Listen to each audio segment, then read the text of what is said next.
অন্তর্বর্তীকালীন সরকার যদি নিরপেক্ষ না থাকে তাহলে একটা নিরপেক্ষ সরকার দরকার হবে নির্বাচনের সময়। বিএনপির মহাসচিবের এমন বক্তব্যের জবাবেই মূলত এই পোস্ট অন্তর্বর্তী সরকারের দুইটি মন্ত্রণালয়ের উপদেষ্টার দায়িত্বে থাকা নাহিদ ইসলামের। বৃহস্পতিবার বিকেল 5টা 18 নিজের ফেসবুক প্রোফাইলে দেয়া পোস্টের শুরুতেই কোটা সংস্কার আন্দোলন এবং জুলাই গণঅভ্যুত্থানের কেন্দ্রীয় চরিত্র নাহিদ ইসলাম বলেন, বিএনপি মহাসচিবের এই দাবি মূলত আরেকটি ১/১১ সরকার গঠনের ইঙ্গিত বহন করে। ১/১১-এর পথ ধরে আওয়ামী ফ্যাসিজমের উত্থান হয়েছিল, লিখেন এই উপদেষ্টা। একই সঙ্গে এই বক্তব্যে ১/১১ সরকার, সংসদীয় সংখ্যাগরিষ্ঠতা ও নতজন পররাষ্ট্রনীতির ধারাবাহিকতা এবং গুম, খুন ও জুলাই হত্যাকাণ্ডের বিচার না হওয়ার আলামত রয়েছে দাবি করেন নাহিদ।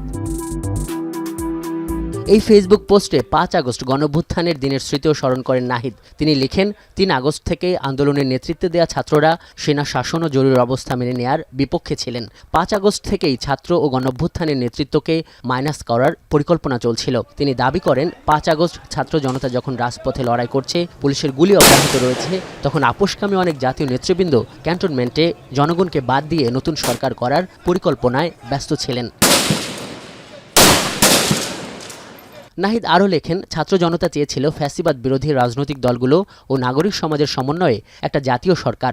জাতীয় সরকার হলে ছাত্রদের হয়তো সরকারে আসারও প্রয়োজন হতো না। কিন্তু গণঅভ্যুত্থানের পরেই দেশে জাতীয় সরকারের প্রয়োজনীয়তা সবচেয়ে বেশি হলেও অনেকদিন স্থায়ী হবে, তাই বিএনপি সে সময় জাতীয় সরকারে রাজি হয় নাই। অকৃত্রিম বিশ্বাস ও আনুগত্য পোষণ করিব।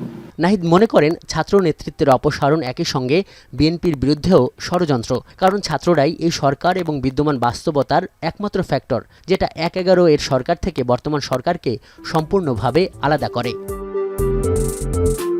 ফেসবুক পোস্টে নাহিদ আরও বলেন, জাতীয় সরকার না হলেও এই সরকারে আন্দোলনের সব পক্ষের অংশীদারিত্ব আছে এবং সব পক্ষই নানান সুবিধা ভোগ করছে।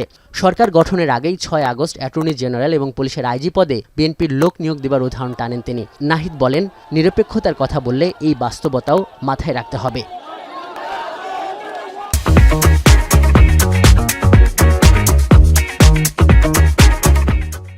নাহিদ জানান, রাষ্ট্রপতির পরিবর্তন, সংস্কার, নতুন সংবিধান, জুলাই ঘোষণা সব ইস্যুতেই বিএনপি বিরুদ্ধ অবস্থান নিয়েছে।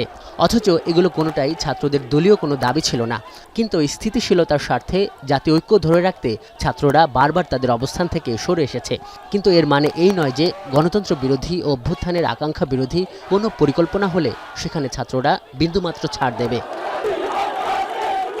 শেষে নাহিদ ইসলাম বিএনপির সর্বস্তরের নেতাকর্মীদের পক্ষে এভাবে লেখেন, তিনি মনে করেন বিএনপির কর্মী সমর্থকদের বড় অংশই অভ্যুত্থানের আকাঙ্ক্ষা বাস্তবায়নের পক্ষে। এভাবে চিহ্নিত করে তিনি আহ্বান জানান বিএনপির দেশপ্রেমিক ও ত্যাগী নেতৃত্বকে ছাত্র জনতার অভ্যুত্থানের বিরুদ্ধে না গিয়ে ছাত্র জনতার সঙ্গে বৃহত্তর ঐক্য ও সংহতির পথ বেছে নিতে। প্রায় একই সময়ে এ নিয়ে ফেসবুক পোস্ট দেন অন্তর্বর্তী সরকারে থাকা বৈষম্য বিরোধী ছাত্র আন্দোলনের আরেক উপদেষ্টা। তিনি লেখেন, সরকারি থেকে রাজনৈতিক দলের সঙ্গে কোনো প্রকার সংশ্লিষ্টতার বিরুদ্ধে আমরাও। উপদেষ্টাদের কেউ রাজনীতি করলে সরকার থেকে বের হয়ে করবে, একই সঙ্গে রাজনৈতিক দলেরও সরকারের কাজে হস্তক্ষেপ করা অনুচিত। এদিকে আরেক ফেসবুক পোস্টে বৈষম্য বিরোধী ছাত্র আন্দোলনের আহ্বায়ক হাসনাত আবদুল্লাহ বলেছেন, যারা আগে আন্দোলনের ডাক দিয়ে মাঠ থেকে সরে যেত, তারাই এখন আতাতের রাজনীতি, ভারত নির্ভর কূটনীতির মাধ্যমে আওয়ামী পুনর্বাসন চাচ্ছে। তিনি দাবি করেন, দীর্ঘ ১.৫ যুগেরও বেশি সময় কে কার সঙ্গে ব্যবসা করেছে আর গ্রেপ্তারের পর কে কার জন্য তদবির করেছে, এই খবর তাদের কাছেও আছে। আজহার লিমন, এখন, ঢাকা।